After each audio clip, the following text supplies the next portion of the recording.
Vítame vás pri novom septembrovom vydaní z Dopravy v kocke a prajeme vám príjemné pozeranie. Český RegioJet odštartoval pilotné jazdy medzi Krakovom a Varšavou.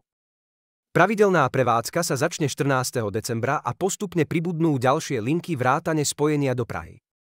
Pilotné vlaky jazdia okľukou, aby si dopravca otestoval posádky, služby a značku. Od decembra už plánuje najrýchlejšie trasy s časmi porovnateľnými s Pendolinom. V grafikone 2025/2026 má pripravených viacero spojov medzi poľskými mestami aj medzinárodnú linku Varšava-Praha. RegioJet do marca 2026 zamestná 300 poľských pracovníkov a v tom istom období plánuje plne rozbehnúť služby. Do Poľska mierí aj Leo Express, ktorý od marca 2026 predĺži linku Praha-Krakov až do Varšavy.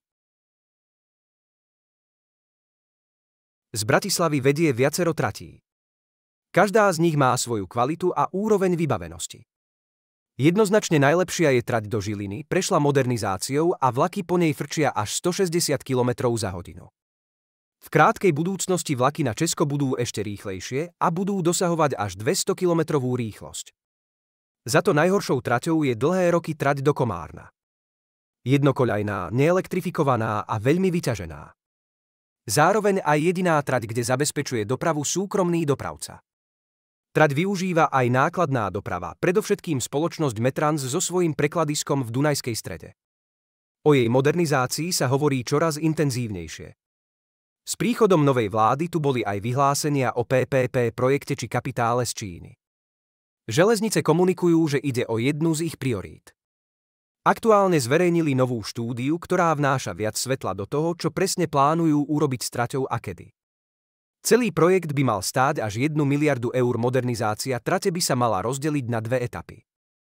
Prvá etapa po Dunajskú Stredu by sa mala dokončiť do roku 2037 a druhá do Komárna až v roku 2042.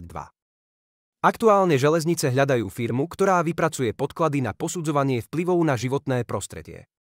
Úsek od Bratislavy po Dunajskú Stredu by mal byť dvojkoľajný a traťová rýchlosť sa zvýši zo súčasných 80 na 120 km za hodinu. Návratnosť projektu vychádza pozitívne.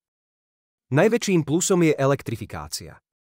Dnes trvá cesta vlakom z Bratislavy do Komárna 2 hodiny aj 6 minút. Väčší potenciál na lákanie cestujúcich z autobusov budú mať vlaky po Dunajskú Stredu. Dnes trvá cesta vlakom do okresného mesta 56 minút, po modernizácii to bude o 7 minút menej. Na porovnanie autobusy, ktoré jazdia cez R7, ktorá je k dispozícii od roku 2021, zvládnu trasu za 43 minút. Majú tým konkurenčnú výhodu a aj po zrýchlení trate budú na tom z časového hľadiska o niečo lepšie. Najväčšie prínosy sa rysujú na prvých 26 kilometroch trate po Kvetoslavou. Práve obsluha tunajších satelitov má najväčší potenciál naplniť vlaky. Spoločnosť Arriva si objednala nové expresné jednotky. Dopravca objedná celkom 22 nízkopodlažných elektrických jednotiek novej generácie, ktoré budú schopné jazdiť až 200 km za hodinu, vyrobené v dvoch modifikáciách. 16 z nich bude trojvozových a 6 v štvorvozových. Celé to bude stáť Arrivu 7 miliárd korún. Vlaky budú nízkopodlažné, klimatizované s Wi-Fi pripojením a vybavené moderným informačným systémom. Jednotky vyrobí firma Škoda Group. Pôjde o viacsystémové jednotky. Samozrejmosťou je vybavenie vlakov systémom ETCS. Arriva plánuje s nimi zabezpečovať rýchlikovú linku Praha-Plzeň-Cheb a Praha-Beroun-Klatovy. Ani RegioJet nechce byť pozadu. U firmy Škoda Group si objednal 34 hybridných súprav za 9 miliárd korún. 18 dvojvozových a 16 trojvozových jednotiek. Od decembra 2029 ich bude možné vídať na trasách Praha-Tanvald a na novej linke Praha-Mladá Boleslav-Česká Lípa-Rumburk. Najnovší prírastok do diaľničnej siete na Slovensku.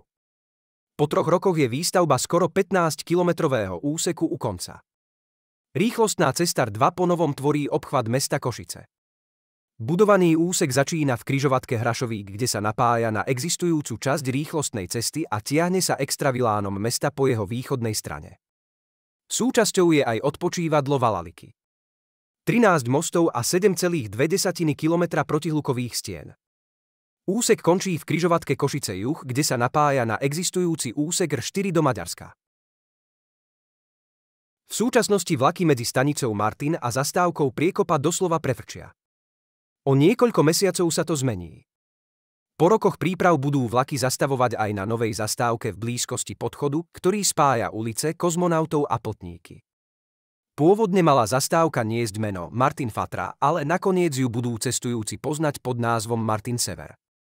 Hodnota projektu je viac ako 2 milióny eur. Predmetom stavby je vybudovanie nástupíšť, zlepšenie technického stavu železničného zvršku a vybudovanie prístupu na nástupištia z existujúceho podchodu. Prvá veľká úprava cesty Žilina-Jablunkovský priesmyk, Poľsko bola vykonaná v roku 1939. Žiaľ, súvisela s útokom na Poľsko. Vtedy sa urobila cesta Oškerda-Skalka, Radoľa, vrátane mostu v Radoli a mostu ponad Kisucu v Čadci. Aj bývalý režim vedel o nutnosti Kisuckej diaľnice, preto v 1963 predstavil projekt D18. Projekt počítal s postupnou výstavbou so začiatkom v roku 1968. Do 89. sa nepostavil ani jeden úsek plnohodnotnej diaľnice. Namiesto toho sa vybudovalo 10 dopravných stavieb. Najvýznamnejšou stavbou bol most ponad železnicu v Žiline, štvorprúdovka okolo Brodna, mimoúrovňová križovatka Krásno. Nasledovalo pár mostov a preložiek. Novým impulzom výstavby diaľnice bolo pretrasovanie a zmena názvu v 90. rokoch. Pôvodne sa počítalo, že D18 bude začínať pri obci Strečno. Následne bude tvoriť východný obchvat mesta Žilina a bude sa tiahnuť Kisucami do Česka. Nová diaľnica mala niekoľko zmien. Ponovom sa začiatok situuje v križovatke D1, D3 pri Hričovskom podhradí. Tiahne sa popri vodnej nádrži Dolný Hričov a vchádza do kopca Považský Chlmec. Cez Kisuce sa tiahne v pôvodnej trase s tým rozdielom, že koniec diaľnice sa posunul z českých hraníc až na tie poľské. Dôvodom takej zmeny bolo pretrasovanie diaľnice D1. Československí diaľničiari plánovali, že sa D1 pri obci Sverepec stočí na Rajeckú dolinu. Toto sa ukázalo ako hlúposť a v 90. rokoch prišlo k pretrasovaniu. Diaľnica sa potiahne po Žilinu a vytvorí južný obchvat mesta. Tým pádom začiatok D18 pri Strečne prestal dávať zmysel. Keďže autá by aj tak schádzali v Brodne, zaťažili by Žilinu, aby sa dostali na D1 ďalej na východ. Výstavba Kisuckej D3 začala 25. apríla 96 poklepaním základného kameňa pri Oščadnici.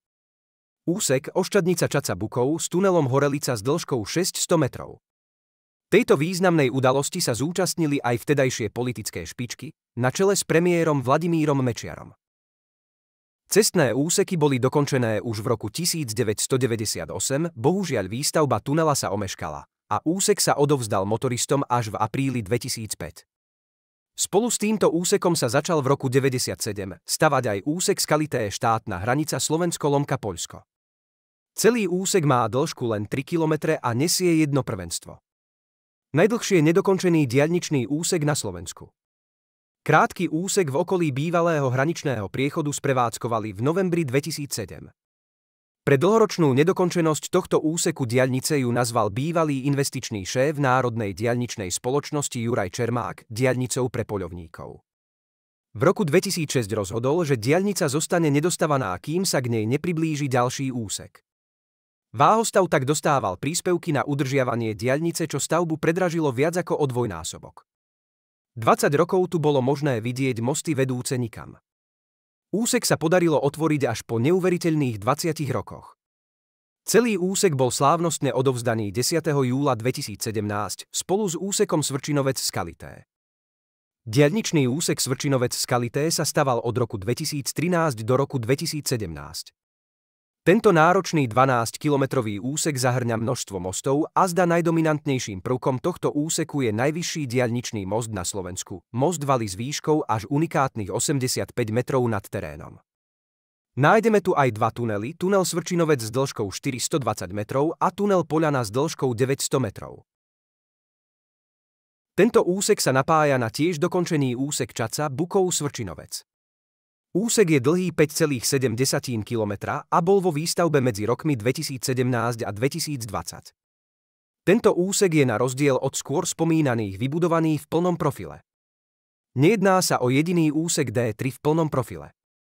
Po štvorprúdovke sa zväzieme aj v dvoch úsekoch Hričovské podhradie Žilina Strážov a Žilina Strážov Žilina Brodno. Prvý spomínaný úsek bol odovzdaný motoristom najskôr v polprofile na začiatok roka 2007 a neskôr plný profil v júni 2008. Tu diaľnica D3 pre obdobie 9 rokov dočasne končila. Úsek Žilina Strážov Žilina Brodno sa podarilo otvoriť v decembri 2017 po 3,5-ročnej výstavbe. Cena za úsek bola 257,9 milióna eur a zhotoviteľom boli firmy Eurovia a Hochtiev. Úsek je technicky náročný, keďže sa tu nachádza len 1,4 km dlhá estakáda, ponadvodnú nádrž Hričov a dvojrúrový tunel Považský Chlmec v dĺžke 2,5 km. Preto sa nie čomu diviť, že tento úsek nesie prvenstvo ako najdrahší úsek v pomere cena za 1 km. Aj po skoro 30 rokoch výstavby diaľnica D3 nie je dostavaná. Stále chýbajú dva úseky medzi Žilinou a Oščadnicou. Toto by sa malo zmeniť poklepaním základných kameňov všetkých úsekov 30. septembra. Úsek Žilina Brodno Kysucké Nové Mesto s dĺžkou 11,2 km postavia firmy Váhostav, Metrostav a maďarská firma Duna Asfalt. Cena zákazky je 398 miliónov eur, lehota výstavby je 1307 dní.